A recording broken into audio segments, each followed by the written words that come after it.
Hi, I'm Ron Laity, Culinary Development Chef for Ms. Kani-zu. In this recipe, I will be making Kani-zu cucumber roll. Now, Kani-zu is a Japanese summer dish, and it's a pickled cucumber with crab and seaweed, and we have adapted it in a fusion style to go inside a sushi roll, and an inside-out roll, no less. With this recipe, as with any recipe involving Japanese rice, rice is very important. Now, with the recipe we're going to do, the sushi roll, the first technique is washing the rice, which is relevant to all dishes. So I'm taking 2 cups. Now these cups are actually 150 grams each. So as I put them in there, I have 300 grams of rice. This rice then needs to be washed. To wash a lot of the dust off, a lot of the starch, to get the best out of rice, you need to rinse and wash at least 3 to 4 times.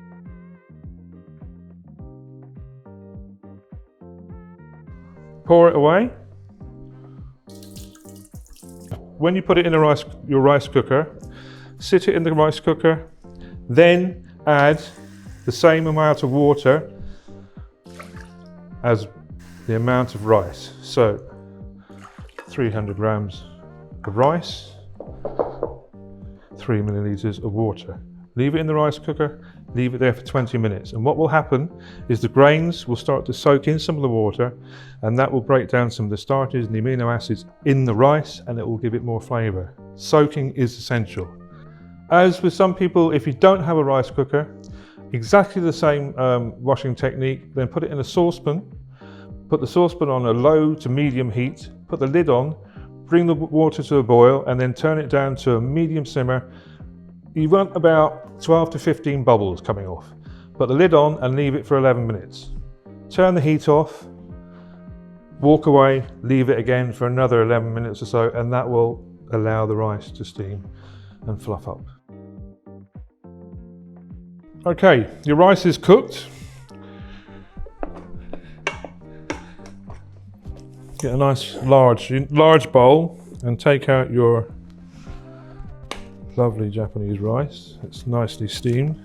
Right, I've got half the rice out the cooker, so you don't have to do it all in one batch. So here is 80 ml of shirigaku sushi seasoning.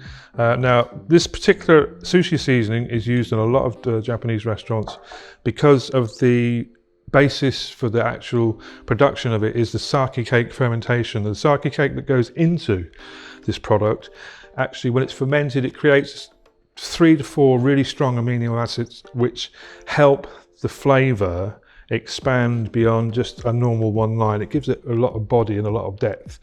This one in particular, the shirigaku one, has that because of the sake cake. Now, I've got 80 ml here, I've got half of the rice, so I'm going to use half of my sushi seasoning. Now, when you're mixing it, you need to turn and cut.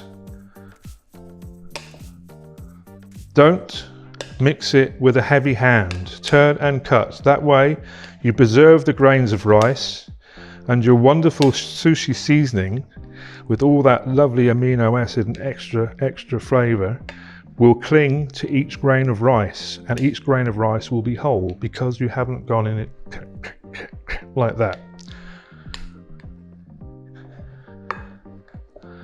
Now, when you've taken it out of the rice cooker, if it's hot, put it to one side, let it cool down. It needs to be around about the same temperature as your finger. Sushi rice, more often than not, in good restaurants, will be used at body temperature, because that will give you maximum flavor. Right, to the ingredients for our sushi roll. First, we're going to have pickled cucumber. It's a quick pickle with black pepper.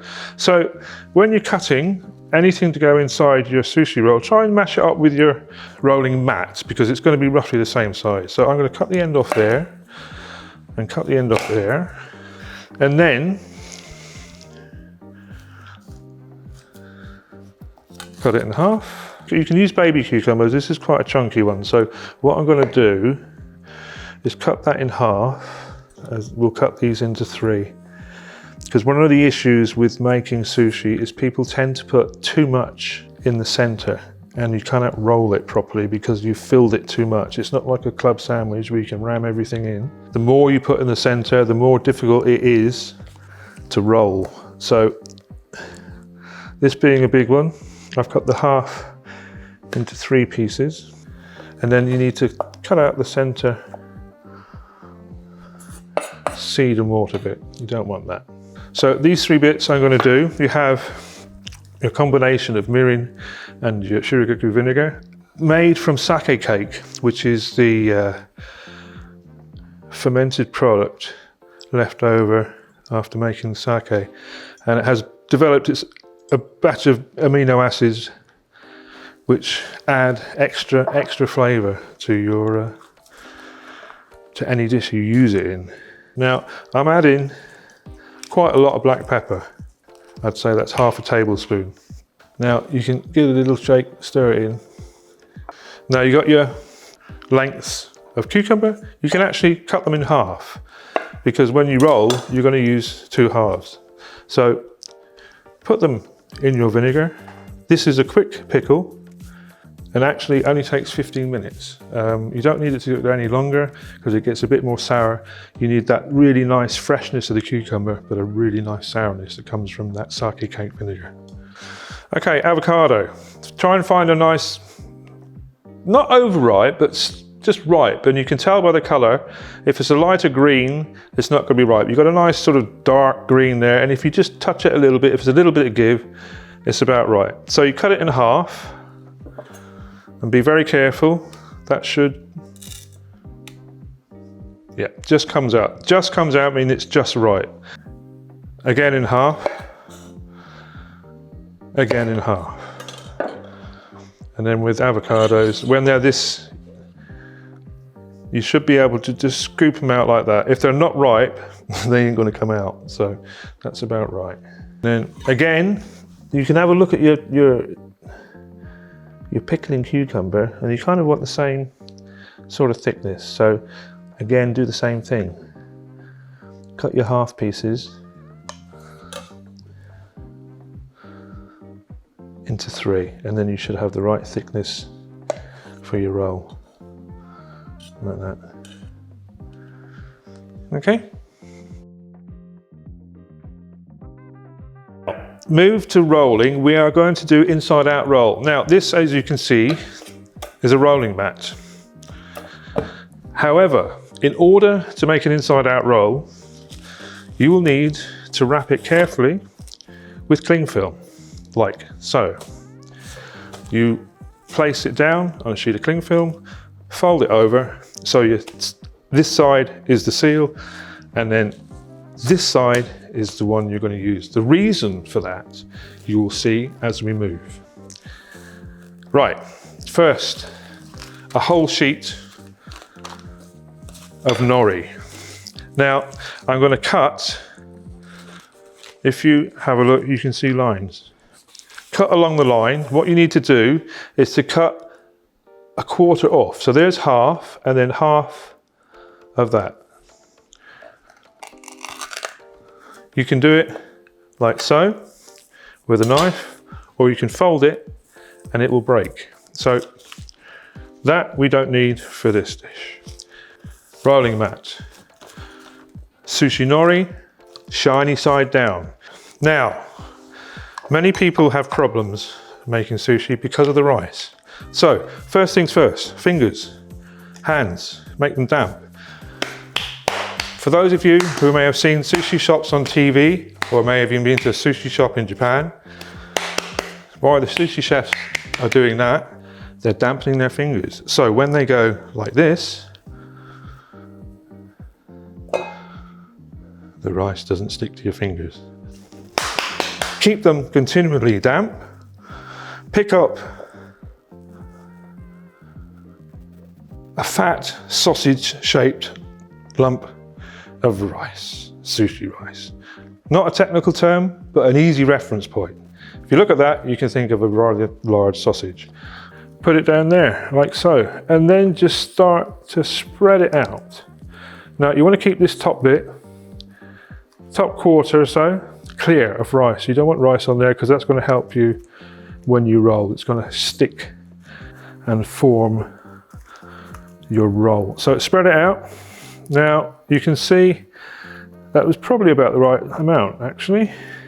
Now if you can see little bits of the nori sticking through like so, that's fine. That means you haven't put too much on.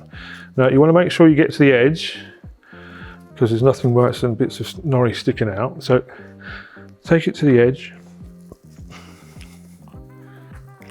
like so.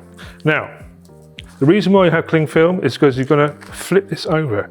And if you flip it over onto this mat without cling film, it will stick, hence the cling film. Now, the inside out roll, this one, we're going to use Tobiko, the orange fish eggs, like so. You don't need too many. It just gives it a lovely little orange tinge. And then some spring onions, not too many again. Then you've got a nice colour combination on the outside.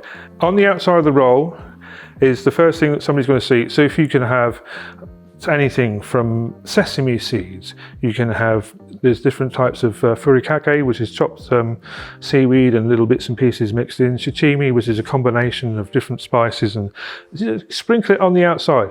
Chopped chives as well is a really good one, which I like, which goes with crab. This would have actually done the same thing as a spring onion. Now I'm going to mention chopped chives in a moment as well as an alternative to go through. So you've got this, you flip it over to your ingredients. I'm going to use cucumber there, like so, and next to it I'm going to lay the avocado. Now you don't want to put too much in, you want to snuggle it up there. So take your lightly pickled crab, remembering you've taken a spoonful of this, mixed it with that. Now, to rolling. So, crab hands, you need to be like this, okay? So your thumbs go behind, like that.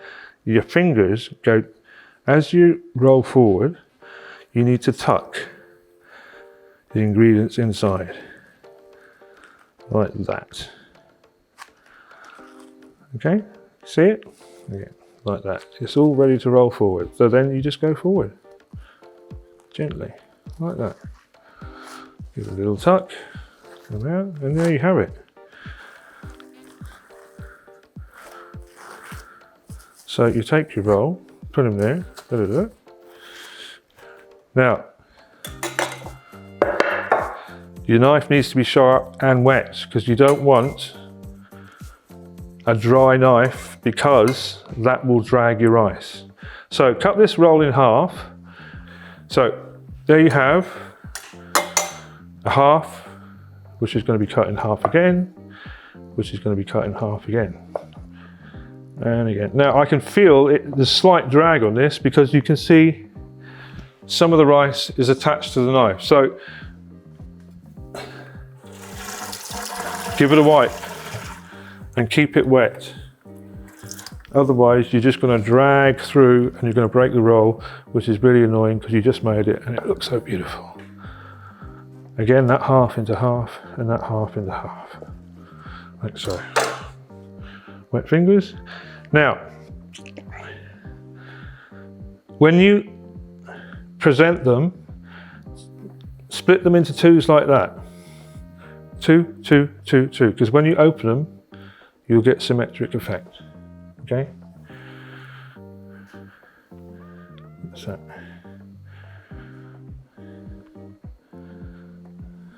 That's the finished dish, but also you can finish it off if you're serving like that. And if you'd actually put a little bit of chili or a little bit of something red in there, you would have had a nice chili mayonnaise on the top. You can then dress it with a little bit of spring onion. There you have it.